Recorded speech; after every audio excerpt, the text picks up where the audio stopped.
board exam in less than 100 days. And this is a very good, actually very good session that we will be having for tonight, because very, very seldom po na itinuturo ko. Although I have these platforms in my YouTube channel as a free platform, no? Very, very seldom po na itinuturo ko yung ating pong special techniques and special all of those ways that we have and I have innovated and I have really patented from within myself na itinuturo ko po sa mga estudyante to the university that I am currently teaching the nursing review. In fact, I see some of my students here in this session that we are having. Okay, so you are very blessed that you are here tonight because again, seldomly na ibinibigay natin to, and I'm also blessed when I virtually met Sir Eric that I will be expanding my platforms to because I've been doing this for a very long time now. I will be expanding it to the entire country. Okay, how to master the nursing board exam in less than 100 days? Totoo nga ba that we can do it in less than 100 days? If you're gonna scan my YouTube channel, okay, so I see actually some students na sinasabi nila, well, it's not my testimony, it's their testimony, that sir, I did not honestly have a proper review in a review center. I just watched your video kasi may video doon that would really change your review strategy. And while you are preparing for the Philippine Nurse Licensure examination in the coming November, parang marirestrategize yung strategy na meron ka, and then it will really change your aspect or your concept when it comes to the PNLE. Okay, so first, wag na magpatumpik-tumpik pa. Let's start by having this first hint. Okay, so I have divided this into hint. You may see this in my YouTube channel, but I have added here some of those newly made concepts. So first, you need to understand the Philippine Nurse Licensure examination. So unang-unang dapat mong gawin, kapatid, is that you need to understand the Philippine Nurse Licensure examination. Of course, hindi mo alam kung paano talunin ng kalaban kung in the first place, hindi mo alam kung sino ang kalaban. That's a basic concept in life. So dapat alam mo kung ano yung papasukin mo. Dapat kilala mo kung sino yung kakalabanin mo. No, just as you have graduated in the in your nursing school. So I know majority ng nandito hindi itinuro sa inyo kung ano nga ba ang Philippine Nurse Licensure examination, ilang items to. No, before you have graduated, I know that some of you here are enrolled at a review center at doon nyo na nalalaman. No, but as far as the basic concept of PNLE, hindi to itinuturo sa ating mga nursing schools. So dapat ay alam natin ano ang ating Philippine Nurse Licensure examination. So ang PNLE po natin, it's a 5-part examination. Okay, so may 5 po siyang parts, and we call those parts as your nursing practice tests, or ang pagpapaikli nito, we call them as your NP. Okay, so nursing practice test. So we have nursing practice test 1, nursing practice test 2, nursing practice test 3, 4, and 5. So ang items po na binibigay dito ng ating Board of Nursing is 100 items per examination, per practice test. At ang composition po nito, ang topic na tinatanong for your NP1 is your community health nursing. For NP2, it's your care of healthy at-risk mother and child. And then itong tatlong to, dito na po natin makikita yung napakalaking konsepto ng medical surgical nursing, at kasama na po dyan yung ating pong psychiatric nursing and mental health nursing. Okay? So again, it's a 500 item test na divided siya into 100 nursing practice tests, and then it will be taken in 2 days. Okay? 3 subjects in the first day, and then 2 subjects on the second day. Okay? So, sir, you know what, dito lang, sa aking pagtuturo lamang, ginagawa ko po itong PNLE test plan. In the NCLEX, meron silang tinatawag na NCLEX test plan. At ang pagkakaiba ng PNLE at saka ng NCLEX, sa NCLEX, okay, sa NCLEX is a patient-centered care, it's a patient-centered and it's a safety-centered examination. The same din siya sa ating PNLE, only that Ang pagkakaiba sa Pilipinas is tinatanong pa yung mga dates. When was the first nursing board exam? When was the first Philippine Nurses Association? When was it established? Okay, tinatanong pa yun eh. Sometimes tinatanong din who is the first PNA president, who is the first dean of the College of Nursing in the Philippines, who is the theorist. In the NCLEX, they don't ask those questions. It's always patient-centered question. It's not nursing concept-centered question.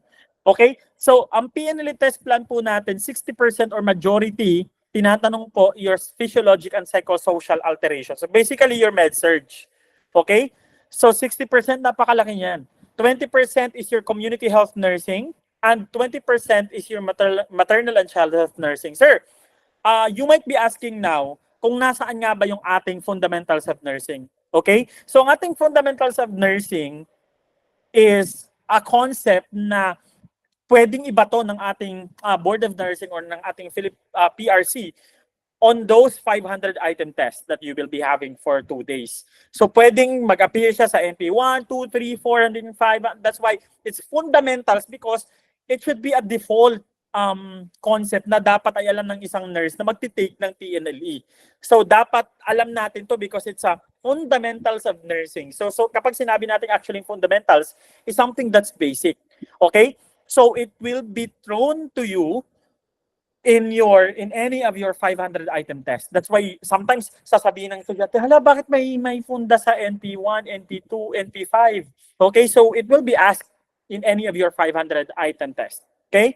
So this is just being followed because there is this certain BOR resolution, okay, of the Board of Nursing resolution. Okay? So in 2023, last year, no, the PRC, specifically the Board of Nursing, have released a program for the 2023 PNLE indicating itong 11 competency standards. Huwag kayong magpapatoxic dito, guys, ha. Kapag nakita nyo, as I will be discussing this ng paisa-isa, yung 11 competency standards ng professional nursing practice in the Philippines, it's basically those things na alam mo na. Actually, kahit mag-board exam tayo ngayon, I bet ha, that you can actually answer those questions. Alam mo, tinatalo lamang tayo ng ating pangangamba. Okay? So, unang-una, as I've been telling my students, tinatalo tayo ng ating pangangamba, ng ating worries, at tinatalo tayo minsan kung anong sasabihin ng ating mga etyoserang kapitbahay. Kasi may mga kapitbahay tayo na walang ibang ginawa kundi ipagdasal na bumagsak kayo. Okay? So may ganon. Now what I'm trying to say is that may mga tao po, no, na umaasa sa atin, but don't make it as a pressure, but make it as an inspiration. Okay? So again, these are the integrated areas of knowledge. So alam mo na kung ano yung mga concepts na meron tayo in every NP1, you just need to you just need to put it into your mind. Okay, kapag NP1, that's CHN. So I will not be thinking about psychiatric nursing. Okay, psychiatric nursing. So, however, we have these integrated areas of knowledge. So, isinasaksak ito at kasama din po ito. Anyway, these are all your minor subjects when you were in your nursing school. Anatomy and physiology, nutrition and diet therapy, pathophysiology, parasitology and microbiology, pharmacology and therapeutics. Again and again and again, wag kayong magpapatoxic dito. Isinasama lamang po silang konsepto in every NP that we have. Okay? So as we go along, I will also be telling you how to understand them. Do not memorize, especially your pharmacology and therapeutics. Do not jump off memorizing them, but first understand them before you memorize them. Because when you tend to memorize it, ang nangyayari is superficial knowledge lang. It's just retaining it by memorizing it. But when you understand it, halimbawa kapag sinabi nating Haldol or haloperidol, okay, it's a psychiatric nursing drugs. I know that it's an antipsychotic drugs. It's given for schizophrenia.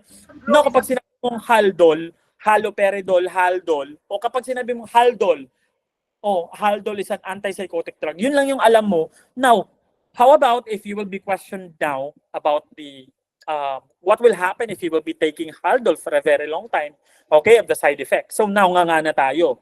Kasi ang ginawa mo lang is you just memorize that it's an antipsychotic drug. Okay, so you need to understand why some things are happening. Nursing is a concept of understanding and not memorizing. Those who merely memorize gets defeated in the PNLE. But those who understand nursing concept will win the PNLE. So, the key areas of responsibility of nurses, so nandito po yan sa 11 key areas of responsibility. Ito po yan. Yung safety and quality nursing care, diyan po tinatanong yung ating pong, ayan, yung ating mga body mechanics.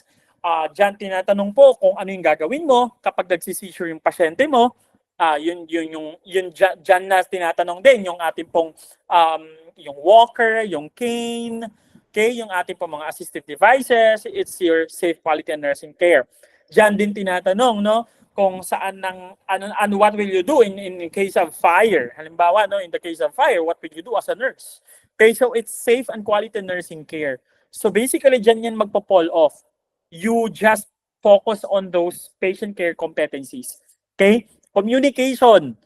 Basically kasi, communication, alam natin to. What are the types of communication? Sino si sender, sino si receiver. But seldomly, we study about ano nga bang pagkakaiba ng isang nurse at saka ng isang manager na nagko-communicate. So, communication is another concept in your patient care competencies, no? So, collaboration and teamwork, health education, sir, bakit hindi siya masyadong ma-concept? Bakit hindi siya masyadong bakit sir hindi siya masyadong anatomy and physiology in nature? Bakit hindi siya pathophysiological? Basically, your pathophysiological knowledge or your pathophysiological concept, malalaman mo yon in your review or as you read it or as alam ko guys at alam nyo, we already know these things. Alam na natin to. Okay, pinag-aralan na natin to in the nursing school. But what we don't know is that how are we going to use them in our Philippine Nurse Licensure Examination. Yun ang the gap. That's the gap that I've been trying to bridge for a very long time already. Ito yung sinasabi ko sa mga estudyante ko. You don't need to worry about your pathophysiological concepts in the nursing. Why? Because nursing is just an up and down. It's just a two-way process. Halimbawa, pag-usapan natin yung sodium. Kapag tumaas ang sodium, that's just hypernatremia. Kapag bumaba, that's hyponatremia. So, all you need to do is just to understand what are those signs and symptoms kapag tumaas ang inyong sodium in the body. The same also with your potassium. Sabi ko sa estudyante ko, alam niyo, potassium isang word lang ang gagamitin natin. Kapag sinabing potassium, that's just made, ginawa lang ng Diyos ang potassium para pagpatibok ng puso and then para din magkaroon ng function ng mga muscles mo, including your heart, because it's a cardiac muscle. It's a muscle. So now, anong mangyayari? Because ang function niya, it's mainly to pump your heart. Anong mangyayari kapag mataas masyado ang inyong potassium? Ang mangyayari, mabilis ang pagtibok ng puso. No? That's why in your ECG, meron tayong tented T wave, hyper T wave. Now, pag bumaba naman ang ating potassium because it functions by making your heart pump, what will happen to you is that magkakaroon ka naman ng mababang heart rate. Ganun lang ang nursing in your physiological sense. But what we don't know is all of these things. And sinasabi ng estudyante right after the examination, sir, walang lumabas sa pinag-aralan ko kasi hindi mo pinag-aaralan ng 11 key areas responsibility na contained in the Philippine Nurse Licensure Examination, which are your competency standards. Hindi natin pinag-aaralan ang collaboration ng teamwork. Hindi natin pinag-aaralan ang health education. Ang last memory mo lang nito is ginawa mo to in your nursing school. Okay? But when you go to PNLE, all of these are guys, the ones being questioned. Legal responsibilities, eto na, Palmer na tayo. Ethical, moral, spiritual responsibilities. I tell you guys, 100% mula sa simula. Wala pang board examination na hindi tinanong ang ating ethical, moral, spiritual responsibilities. Even in my board examination, my first 20 items in my NP1, it's ethical, moral, spiritual responsibilities. All of those, justice, beneficence, autonomy, veracity, fidelity, all of those things, guys, these will be questioned to you, and I'm very, very sure of that. balikan nyo ko after your board examination at sabihin nyo sinungaling ako kapag hindi ito lumabas, but I bet you, I'm very, very certain that it will go out in your examination. Personal and professional development. Walang may nag-aaral in your continuing USCQI. Yan yung ating continuing quality trainings, yung ating pong the types of training that we will be having. So walang nag-aaral nun at hindi natin pinag-aaralan yun.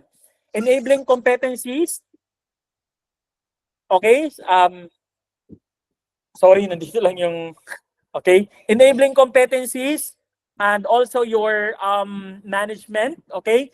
Management of resources and environment, records management, enhancing competencies, research, quality improvement. Yun, ito. Research. Sir, ang hirap-hirap ng research. What I've been asking my students when they go to board examination, sir, ang daming research questions sa board exam ko. Now, ang tanong ko sa kanila, bakit ka nahirapan? Bakit pinagawa ka ba ng research? What was asked to you is not to make a research. What was asked to you are the basic concept about research. Hindi ka naman papagawin ng thesis eh. What will be asked to you is kung ano dyan yung ating extraneous factor, kung ano dyan yung ating dependent variable, independent variable, what are the types of research. At alam nyo guys, very, very shallow lang yan. Mas mahirap pa yan kaysa sa ating medical surgical nursing. Mas mahirap pa yan kaysa sa OB. Mas madali pa yan rather kaysa sa ating OB, kaysa sa ating MS. Bakit? Ang ating concepts in research, ang ating concept in your Palmer, hindi yan nagbabago. Kapag sinabi natin autonomy, that's just autonomy. Already autonomy na yan. But in your medical surgical nursing, posibleng nag-iiba because of pathophysiological process. Okay? So, eto in your records management, dyan din tinatanong minsan kung consent, who owns the consent, kung pwede bang tumingin yung relatives ng pasyente sa ating medication record, sa ating patient's chart. So, may shallow knowledge tayo dito, pero hindi natin natutumbok kasi hindi natin to pinag-aaralan itong 11 na to eh. Alam nyo, may mga students, ako 100% of my students na nag-attend in my most recent special coaching have really passed because they just focus on these 11 key areas of responsibility contained in the competency standards. Kasi ang iba, pinag-aaralan nila down deep into the what type of your cells, T cells, yung ating mga molecules. Hindi na ganoon. You will not be taking the examination for our physicians. Okay, you will be taking the nursing licensure examination. Okay? So, yon. Patient care competencies, yung safe quality nursing care, communication, collaboration, and teamwork, and the health education. So I would like you to get reminded of those. So para lang magkaroon kayo ng example, so halimbawa ng safe and quality nursing care, isolation precautions, donning and doffing of PPE. Ay nako, itong concepts na to, alam ko na ano kayo dito, naiinis kayo dito. Kasi ito yung concept na, oo nga, napaka-basic niyan, pero hindi ko yung pinag-aralan. You need to go back to these concepts, guys. Sa dami-dami ng ating pinag-aaralan, nakakalimutan natin yung basics. So to master your PNLE below 100 days or even 1 week, kaya mo to eh. No, you just need to read between the lines, understand between the lines. Okay? Restraints, cardiopulmonary resuscitation, alam mo to eh, CPR. Home safety, it's a basic concept. Fire safety, seizure precautions, body mechanics, safe use of equipment, all of these things, guys.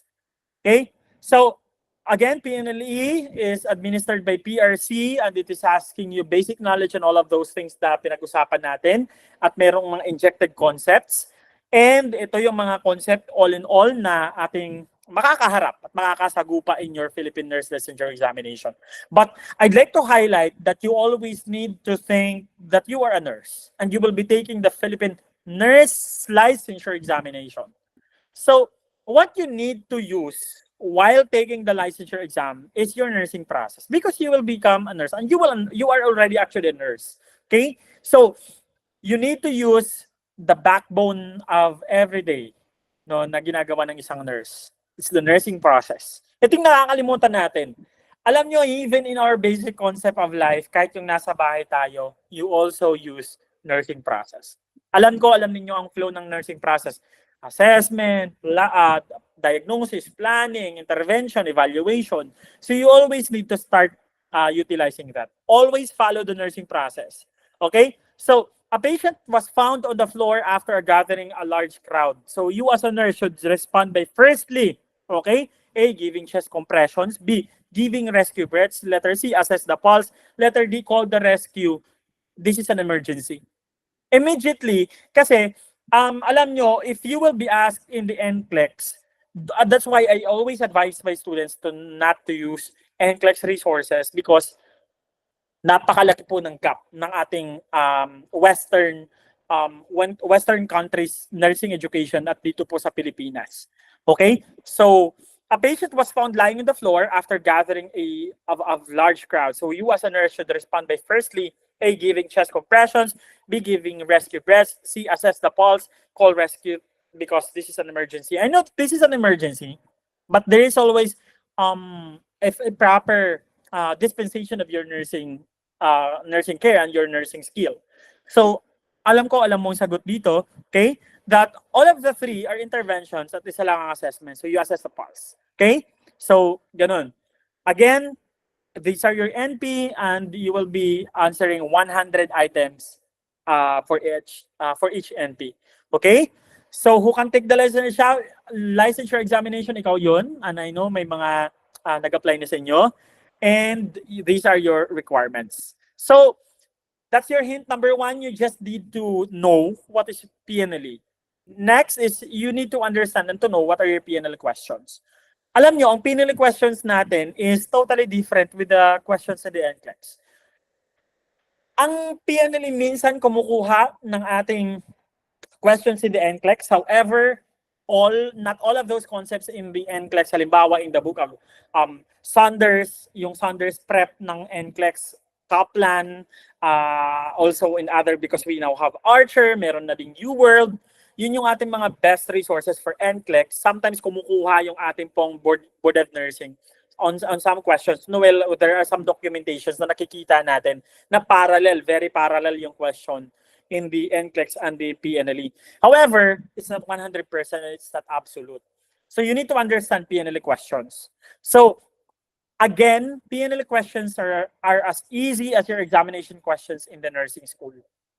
I tell you guys, noong nasa nursing school tayo, some of our clinical instructors may have used question banks from a certain book. Maaring kumuha sila sa isang foreign resources, but wala tayong magagawa doon. But I know that they are as easy as your examination questions in the nursing school. I know dahil nakapasa ka, nakaya mo, makakaya mo rin at this time because those are just equivalent things. Okay? So mostly your nursing school will throw harder questions than PNLE, but schools are designed for that. Noong nasa nursing school tayo, nahirapan talaga ako, no? Like when I was still in the nursing school, it's really hard, no, to face all of those nursing school questions. But again and again, your schools are designed to do that. You may have hate your CIs, pero nakadesign po ang ating schools to do that. So wag po tayong mag-alala. Because para pagdating po ng ating PNLE, it's gonna be easy. Okay? So what are the important points about PNLE questions? So you need to understand the parts of the question and the types of the question. Okay, so I have personally designed this one. Okay, so there are two types of, or there are two parts of question, the hint and the lead. Okay, so kapag sinabi nating hint or body, this is where the story of the question happens. Diyan nangyayari yung kwento. So a patient has been admitted to the emergency room, so that's the body.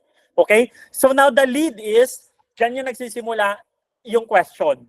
Okay? Halimbawa kapag sinabi na natin, you as a nurse know that which of the following, yan, kapag dyan na nagsimula, the hint always there, or the beginning where the lead there is always you as a nurse.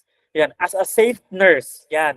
Or which of the following, sometimes ganon yung tanungan, no? It's the lead. Okay? So, example, a newly admitted male client was diagnosed with deep vein thrombosis. So, this is the body. So, dyan kinikwento na may pasyente, no, na may diagnosis ng deep vein thrombosis. So, kapag walang lead, there is no question at all. Okay? So, minsan, may mga questions na wala na pong body, diretso siya sa lead. Okay? So, but for this type of question, meron tayong body and merong lead. A newly admitted client was diagnosed with deep vein thrombosis. Dito na nagsisimula yung tanong sa green. Which nursing diagnosis should receive the highest priority? Again, kahit wala ka pang option, guys, alam ko, you already know the answer. That's how you must prepare for the Philippine Nurse Licensure Examination. Okay? So, another example, Rita, 54-year-old diabetic patient, was rushed to the ER after she has collapsed at home. Upon assessment, yung BP niya, 160-110, pulse of 102, RR of 35, and then auto-sat at 89%. This is the story, so this is the body. But kapag mag-stop lang tayo dito, walang tanong. Okay? So, the question starts here. You as a nurse know that the patient is experiencing what? Okay? Alam ko kahit wala pang options, I know that you already know what this question is trying to ask us. Okay?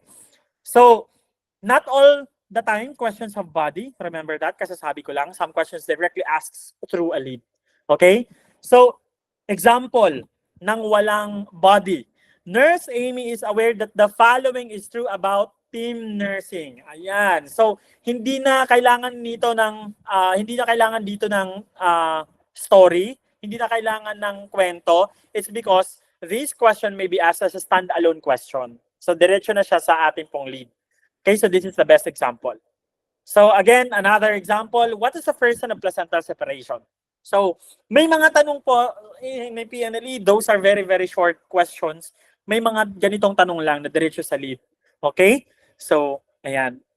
Again, the body and lead are in no way not congruent with each other. Wala pong tanong na walang sagot in the PNLE. Pwedeng sasabihin mo, just like in your nursing school, no, kapag nagpapa-exam ako, may mga estudyante na lalapit sa, sir, saan po ba dito yung tamang sagot? Parang wala pong tamang sagot. Okay? So, you may ask that in your nursing school, but in your PNLE, you cannot ask that and you cannot do that because your proctors are not the ones who made the exam. Okay? So, you need to, 100%, you must assume that all of those questions, no, merong sagot yan. Okay? It may not be the absolute answer, but you answer it according to what you know and what you can feel, your gut feel and your educated guess, your hypothesis, no? So, they are working and are compatible with each other. Some takers directly proceed to lead without reading the body. Again, before we even go to our options, you must have first read the question. Dapat nabasa mo muna eh. Ito yung pagkakamali ng estudyante, iniisa-isa agad nila yung options, and that's very wrong. Nagkakaroon ka na ng bias. Okay? When I was still a student, and even when I went to the PNLE, this is a technique that I've used. I cover first the options so that I would be able to see this one. I would be able to utilize, okay, in our live session together sa Test Prep Philippines, no, si nursing body yung nagturo nun, no, merong dalawang parts yun eh. So, dapat hindi muna ako titingin sa options, and that's true. Okay?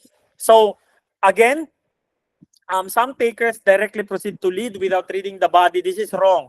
But in some critical instances, kapatid, running out of time, say for example, directly proceeding to lead may help. Okay? So, halimbawa, nagmamadali ka na, no? Naubusan ka talaga totally ng oras. May mga classmates ako na naubusan ng oras. Okay? While taking the nurse licensure examination. So, if that happens to you, well, in a very, very, very, very rare case na you directly read the lead of the question. But again, not advisable for you to do that generically. Okay? So, the types of the question na maaaring makita mo is those that asks what, okay, those that are asking for the therapeutic response, the first action. What is the first nursing action? Yung degree-based, most and least. Which of the following is the most? Which of the following is the least priority? Yan.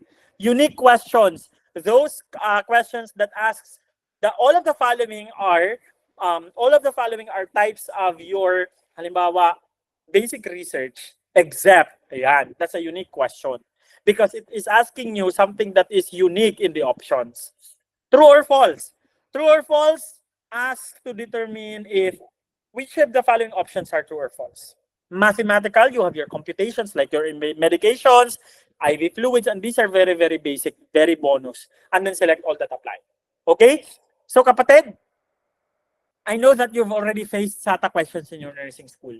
Pero I know na kapag nakakaharap ka ng SATA, you immediately say that or you could feel that para sir, parang mahirap talaga ang SATA. Well, your SATA is actually a type of question na true or false lang. Mamaya pag-uusapan natin yan. Okay, what are the examples of question? Halimbawa, objective. What is the first and the placental separation? Your THERACOM, your therapeutic communication. Which of the following is the best response by the nurse? Yan. First action. What is the next best action by the nurse? Degree-based. Which of the following is a least priority? Okay? Which of the following is the highest priority? Unique. The following are types of cancer, except. Yan. True or false? Which of the following is true about nursing? Yan. Mathematical, you have your computations and select all that apply. Which of the following is a positive sign of pregnancy? Select all that apply. Okay? So these are the possible questions that you can face in your nurse licensure examination. But no worries, you just need, again, to be familiar with your question. Understand your question. In less than 100 days, you can do that. Okay? In less than 100 days, you practice yourself reading questions. Read first questions. Huwag munang options. Okay? Ang nangyayari kasi sa mga students po natin, they immediately go on parang yung mga test banks, tinitingnan nila yung ano ba yung sagot dito without even trying to understand why some questions are being asked and how are questions asked in each item. So, that's totally wrong. Okay? Meron pa tayong time. Mahaba pa ang time. Okay? So, you need to remember that SATA is just a true or false type of question. Okay? And we'll be discussing that in your hint 3. Okay. So, kanina, we need to understand PNLE question. Ngayon naman, you need to understand PNLE options. So, PNLE options are the key towards your PNLE success. But, again, you need to first understand the question. Generally, for non-SATA questions, a taker has 25% of getting the right answer. Uy, parang may 25% na tayo no? Because in non-SATA again, because basically may 4 options tayo in our question, in our every test. Halimbawa, may tanong dito. Okay? May question dito. Again, kapag pag-aaralan natin ng options, wala tayong question. Kanina, nung pinag-aaralan natin yung question, walang options. Okay? So, PNLE options are the key towards PNLE success. Okay, so again, halimbawa dito, letter A, hypertension. Letter B, angioedema. Letter C, hypotension. Letter D, pruritus. Alam mo, you always have 25% of getting the right answer in each question. So, kapag trim down mo to, alam ko, meron kang sariling strategy, which is halimbawa yung ating elimination technique. But, ang elimination technique, may science din yan no? You need to eliminate yung talagang sure ka that needs to be eliminated so that mag-i-increase po ang chance or yung percentage natin of getting the right answer. Okay? Again, I'd like to get reminded you na yung iba sa inyo, parang feel nila totally mali ako. Wala, hindi tama yung sagot ko. No. You always have 25% rate of getting or chance of getting the right answer. So, why is understanding PNLE options very important? You know what is very important? Mahalaga po na matandaan natin at malaman natin at maintindihan natin ang ating mga options in the exam. To know that questions are congruent with one or more of the options available. To minimize the long duration of time spent on each question lang, because I know that you know that PNLE is time constrained. Okay? To avoid over-rationalization. Yung iba kasi sa inyo, hala, baka hindi, baka ganito. You don't need to over-rationalize everything, guys. You don't need to think outside the box.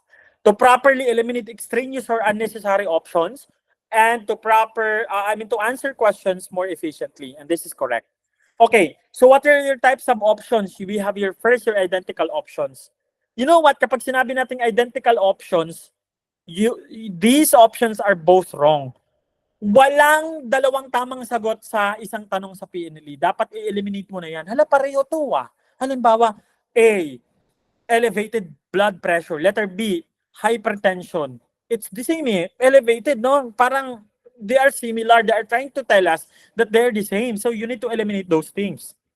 Again, because there can be no two correct answer in each question. Ang incompatible options naman, sila yung magkaiba. Okay? Incompatible extreme options, sila yung correct answer is between the two. So, merong isa sa kanila na correct. Halimbawa, letter A. Halimbawa dito. Letter A, hypertension. Letter C, hypotension. They are actually extreme options. Okay? Nag-aaway sila. They're incompatible with each other. So, isa sa kanila, posibleng sagot. Unsafe or dangerous option, these are most of the time, okay, incorrect answer. Umbrella options, they are the correct answer, or sometimes they call as sometimes other lecturers call this one as your universal option. Okay, universal option. SATA options or true or false approach. Okay, so halimbawa of your identical options. Example, A, excessive vomiting. Letter B, rapid fundal height growth. Letter C, hyperemesis gravidarum. Letter D, sharp abdominal pain. Okay? So, alam natin that excessive vomiting and hyperemesis gravidarum, no, during pregnancy, you will now know, no, hala, this is siguro OB question to. Ayan. So, excessive vomiting and hyperemesis, hyper means extreme or sobrang mataas. Emesis means vomiting. So, sobrang pagsusuka is also excessive vomiting. And it's just the same and it makes sense, really. No? So, they are actually identical options. So, you immediately eliminate these two. O yan. So, meron ka ng 50% chance of getting the right answer kasi may na-eliminate na tayong dalawa. So, rapid fundal height growth, sharp abdominal pain. So, that's trying to know what are your options or type of options. So, again, identical options, you eliminate those two. Okay? Another is your incompatible options. Letter A, hypertension. Letter B, pruritus. Letter C, swelling. Letter D, hypotension. Sinabi ko na to kanina that hypertension and hypotension are incompatible. So, hindi sila pwedeng, sila yung nag-aaway. So, most of the time, nasa kanila yung tamang sagot. Okay? So, you immediately eliminate naman si pruritus at saka si swelling. Okay? Because there's a reason why the Board of Nursing have tried to put two opposing options. That is for you to think about these two. Okay, so that's the hint. Example of unsafe options. Letter A, it is used for all types of parasitic diseases. Letter B, it is used for helminthiasis only. Letter C, it is used for as an alternative for parasitic infection. Letter D, it is used for hypertension. Okay, so letter A and letter B poses or meron silang unsafe words or your dangerous words, which makes it an unsafe option. Dangerous terms in the options include all, only, vigorously, excessively, etc. Marami yan. Kapag nakita mo ang option na yan, kapag makita mo yan in each option, you immediately eliminate that one because most of the time, it's a wrong option. Okay? So only, all, yung mga encompassing, those are wrong options. Okay? Another example naman of umbrella option. Okay, letter A, to make people self-reliant. Letter B, to capacitate the community. Letter C, to exercise positive change. Letter D, to improve the quality of life. Paano to naging umbrella option? Letter D is the correct answer because, sabi ng letter A, to make people self-reliant. Ang making people more self-reliant, could it improve quality of life? The answer is yes. To capacitate the community, is it trying to improve the quality of life? The answer is yes. To exercise positive change, does it end by improving quality of life? The answer is yes. Now, what I'm trying to say is that all of these three would just end up doing letter D. So D is now the universal option or the umbrella option here. So letter D, ang pinaka-supreme sa kanila, under niya lang sa letter A, B, and C. Okay, so most of the time, your umbrella option or your universal option is the correct answer. Okay, so that's it, guys. Let's talk about SATA kasi sinabi ko kanina that we'll be talking about this one. Whenever you ask them SATA, just look at the options and then SATA option is just a true or false type of option. So count the options one by one, analyze if they are true to the questions or not, then eliminate them if they needed to be eliminated. Okay? So, kailangan mo lang, guys, na kapatid, kailangan mong isa-isahin ang option and then, you know, this is it true to the option, or I mean to the question. If hindi, you just need to eliminate it. Huwag kang magpapanik. Ang ginagawa kasi natin, we immediately jump off doon sa mga options na alam mo or meron kang or nafe-feel mo na ito parang tama to, so this is true. Hindi mo iniisa-isa yung options. So ngayon nagkakaroon ka ng biases. You get preoccupied by some certain options. You always need to do the right process. Okay? So, example, SATA. A, smoking. Letter B, allergens. Letter C, stress. Letter D, protein-rich diet. Letter E, cold temperature. Letter F, hypertension. Okay. So, alam mo, ang tamang sagot dito is A, smoking. B, allergens. Letter C, stress. Letter E, cold. Ang tinatanong dito, most probably the question here is, what are the triggers of asthma? Okay? So, letter A, smoking. Nakaka-trigger ba ang smoking? Yes. Letter B, allergens. Nakaka-trigger ba yun ng asthma? Yes. C, stress. Nakaka-trigger ba yun ng asthma? The answer is yes. D, protein-rich diet. Could it trigger asthma? Not really. Letter E, cold temperature. Could it trigger asthma? The answer is yes. Because extreme temperature could really trigger your asthma attack. F, hypertension. Could it triggers asthma? No. Okay? So, you need to take it one by one and then relate it to the disease, relate it to what is being asked, and that's it. You are getting the right answer. Okay. So, ganun lang, kapatid. So, understand PNLE options plainly. Do not give extra meaning to each options. This will lead you to over-rationalization. Okay?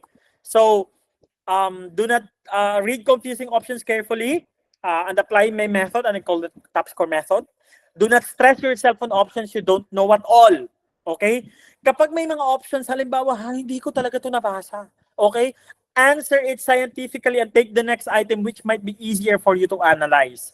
Kapag may mga tanong na hindi mo talaga naharap o nakaharap sa buong buhay mo, just like when I took my board examination, in my NP5, meron talagang option, meron talagang concept doon na hindi ko nabasa ever in my nursing education.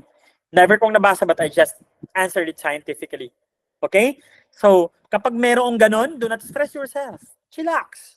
Baka in the next question, it's easier. But you need to answer it. Answer the hard question and then jump off to the next question, which might be easier. Baka kasi kapag magtagal ka dyan sa question na yan, baka maubusan ka ng oras. You will get rattled kapag ang proctor mo magsabi na ng last 20 minutes and then nasa number 50 ka pa lang or number 60. And that's really, really dangerous. Okay? So, halimbawa dito ng mga examples na paghahaluin na natin. When assessing a GBS patient, the nurse will anticipate to assess which of the following: A, ascending paralysis. Letter B, descending paralysis. Letter C, total blindness. Letter D, none of the above. So we will now try to use now the technique. So now may nag-aaway dito na option. They are your incompatible options. So most at the time, you need to eliminate the options na walang kinalaman sa kanilang dalawa so that you would have increased chance of getting the right answer. Okay? A 43-year-old female was rushed to the ER after fainting. While doing an assessment, Nurse Linda knows that which of the following should be cautioned to avoid false high results on taking blood pressure of the patient. Okay? So, A, loosely putting around the upper arm the cuff, allowing the arm to sway below the level of the heart. Letter C, the arm is placed in a hospital table too elevated than the patient's bed. Letter D, the cuff is deflated very fast. So, meron ditong incompatible options. Okay? So, allowing the arm to sway below the heart and then the arm is placed at a level too elevated. So, itong nasa letter B, mababa. Ito namang letter C, mataas. So, they are incompatible. So, either of the two is a correct answer. So now you now have more chances of winning. So you eliminate letter A, you eliminate letter D. Okay? Next question, next example. A primi-gravid patient was admitted to the OB ward on your shift. Upon receiving, you've read in the diagnosis, HIDA-TD4 mole. Which of the following assessments would you not expect from the patient? Letter A, excessive vomiting. Letter B, rapid fundal height growth. Letter C, hyperemesis gravidarum. Letter D, sharp abdominal pain. So, dito again, may excessive vomiting, may hyperemesis gravidarum. So, identical sila, they are the same, so immediately they are incorrect. So, your answer would be between letter B and then letter D. Okay? So, ngayon, may more chances of winning ka na. Because letter A, letter C can't be the correct answer. Mali sila automatically because they are the same. Okay? Okay.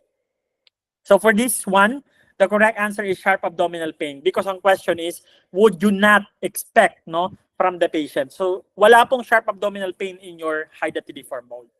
In the community, you've been asked if what's the best use of garlic or bawang as an alternative medicine. Letter A, it is used for all types of parasitic diseases. Letter B, it is used for helminthiasis only. Letter C, it is used as an alternative for parasitic infection. Letter D, it is used for hypertension. Okay. Again, meron tayong mga dangerous options dito because they have dangerous terms. It is used for all types of parasitic diseases. Letter B, it is used for helminthiasis only. Okay? So these are dangerous terms. You immediately eliminate them. Okay? So alam ko that alam mo na ang bawang is used for hypertension. Di ba ang bawang or garlic inilalagay sa sublingually in the community and this is accepted by Department of Health so that it could manage or it could actually be a home remedy for hypertension. Okay. D is the correct answer. Ayan. So, okay. Ito, another example. What is the end goal of community health nursing? Sabi sa letter A, to make people self-reliant, to capacity the community, to exercise positive change, to improve the quality of life. We've answered this one already. The correct answer here is letter D, okay? To improve the quality of life. Because it's an umbrella option or universal option. Okay?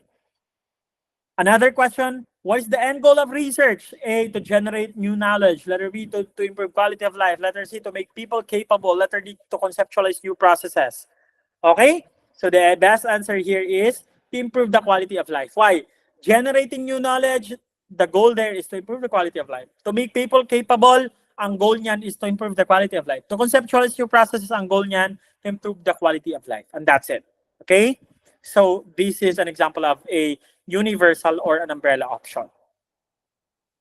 So again, pinag-usapan natin muli ang SATA. Whenever you ask of SATA, just look at the options and then it's just a true or false type of question.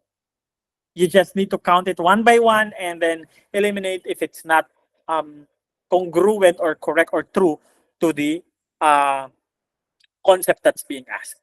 Okay? Halimbawa, ito yung question natin kanina. Okay? Smoking, allergens, stress, and then cold temperatures are triggers of asthma. Okay, inulit lang natin why.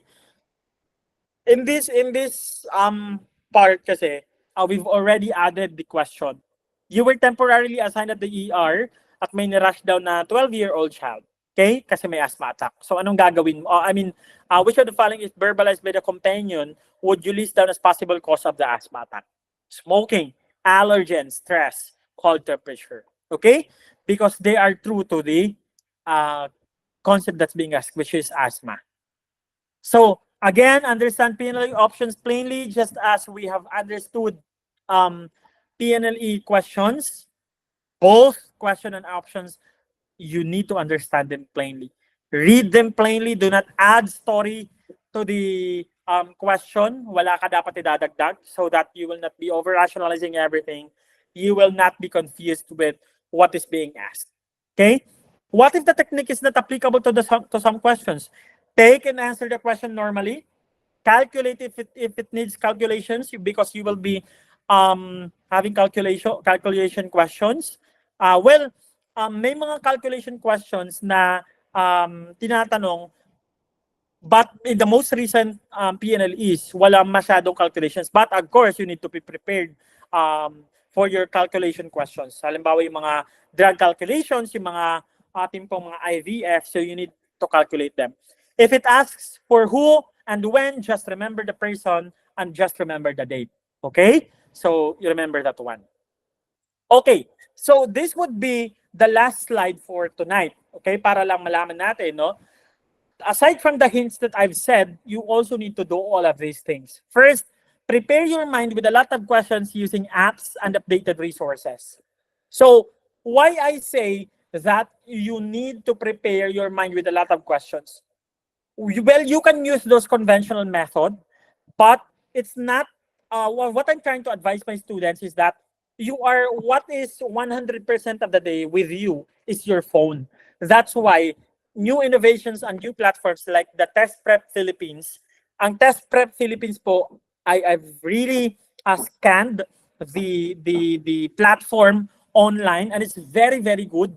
And it's just like the foreign resources that we have, like the ones that's used in the US, they have the Archer Review, the U World, and it's a very good type of resource. Why? Because it's handy, it's digital, you can use it using your fingertips, and it's utilizing updated resources. Okay? So you also need to prepare physically, so you need to take your rest, vitamins. Alam nyo, wag nyo masyadong papagurin ng sarili niyo, because I know that you will say, hindi ako naging magaling na estudyante nung nasa nursing school ako. So I need to double my time, triple my time. I need to study a lot of concepts now. You need to be relaxed, because if you are really pressured, you cannot have your focus, your mental focus. So you need to go back to your core. If your body needs to rest, and then you also need to rest, because your brain also needs rest. Okay? For it to reboot, kailangan mo rin ng proper rest. 8 to 7 to 6 hours. Okay? It's already enough, no, for you to have your body and mind rebooted. Take vitamins if you need it. Yan, because ayaw din natin na magkasakit, no, all along, no. All the way to our board examination, hindi pwedeng magkakasakit tayo. Prepare mentally, okay? Alam nyo, kapag sinabi natin prepare mentally, I always tell my students dito, lalo-lalo na sa mga repeaters, sa mga old students, yung mga matagal nang graduate, and then they're just taking it right now, the PNLE. I always tell them, even my new students, there's always two realities after you take the board exam. Either you pass it or you fail it. If you pass it, which I would say majority, no, pumapasa ng mga nagre-review, and then you are really preparing and they are following what we just discussed. Prepare mentally, because there are two realities. You could pass it or you could fail it. Kapag pumasa, rejoice, celebrate. Kapag naman po hindi, you just need to go back to your core, go back to the reason why you are doing it, and then you need to restart and recalibrate, re-engineer what you are doing. Baka may mga pagkukulang lang, and then you go back to your core, and then balik ka ulit. Okay? Prepare emotionally. Yan, sa mga may mga relationships. Ito yung I will always advise this one. Your relationships are big part of your preparations. You can't have mental focus, halimbawa, if you are emotionally broken, if you are, halimbawa, in the relationships, no, there are some recent breakups, there are some recent loss. You also need to prepare yourself emotionally, because it could really affect you. Okay? Prepare financially, because you will be having review, and kailangan mo din ng mga resources, kailangan mo ng halimbawa ng you need some new references, at meron tayong mga free references online. However, the worry there is that they may have been already obsolete na, because matagal na sila online.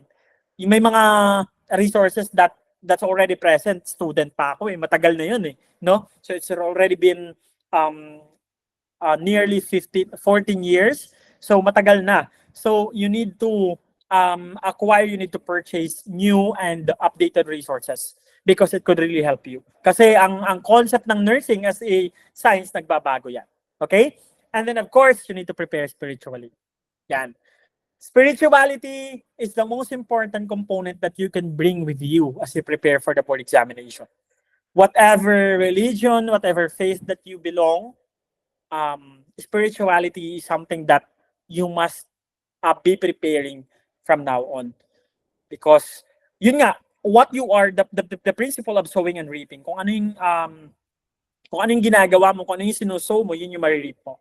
If you are sowing a lot of preparation, then you will be reaping victory. Okay? So kapag pachilak-chilaks lang din, wala ding mangyayari. Okay? So in less than 100 days, you do all the hint na sinabi ko, and then you also need to prepare all for these things. Okay? So that ends my talk for this evening. Maraming salamat po sa inyong lahat, sa inyong pakikinig sa Test Prep Philippines, kay Sir Eric, at sa wife niya po. Maraming salamat for having me tonight, for inviting me to this very informative session. Nag-enjoy din ako at marami na naman tayong mga students no na natulungan at na nabigyan ng inspiration para po sa gabi nito, because that's our goal, really, to inspire the nurses of the future, because the hope no of our healthcare system belongs to the nurses of the future. Muli, maraming salamat po sa inyong lahat at magandang gabi po. Yun, maraming salamat Sir Junlee, sa isang oras lamang punong-puno ng knowledge and tips na na-receive ang bawat isa. So salamat din po sa mga nag-attend ng atin pong online live sessions. May gift po kami sa mga random na mga nag-attend. May mga free access po kami na ibibigay in the next few days. Ipopost na lang po namin sa ating Facebook page. And may nagtanong po pala dito, Sir Junlee, paano ba kayo makokontak sa inyong mga one-on-one sessions? Meron po ba kayong ganoon, or meron po ba kayong program for review? Okay, so every month po, thank you for that. Every month po, I'm doing actually a 3-day live review. It's really a 3-day live review, and it's really enough. No, may mga meron tayong ginawa na July run, and yung mga July run, they can be admitted to our next run. So forever na sila pwedeng mag-join. So I will be doing another run for September. Antabayanan niyo po sa aking Facebook page, and you can also message my Facebook page because I will be doing another run. And if you want really by group sessions, we could also do that. Okay? So, ayun. Thank you, sir. Thank you very much po ulit. So again, you can follow Sir Junlee sa Nursing Buddy sa Facebook and YouTube channel. And also, don't forget also to follow Test Prep Philippines para sa atin pong mga reviews. May mga post din po tayo dyan ng mga practice questions every day. So you can try also the web app to practice yung mga tips na binigay ni Sir Junlee kung paano sumagot ng mga questions. Ayan. So again, thank you very much po and good evening po sa lahat. Sa next po ulit tayo na session, I think 2 weeks from now, kung available po Sir Junlee, we'll be doing another session of this. Again, thank you and good night. Happy weekend po sa lahat. God bless po.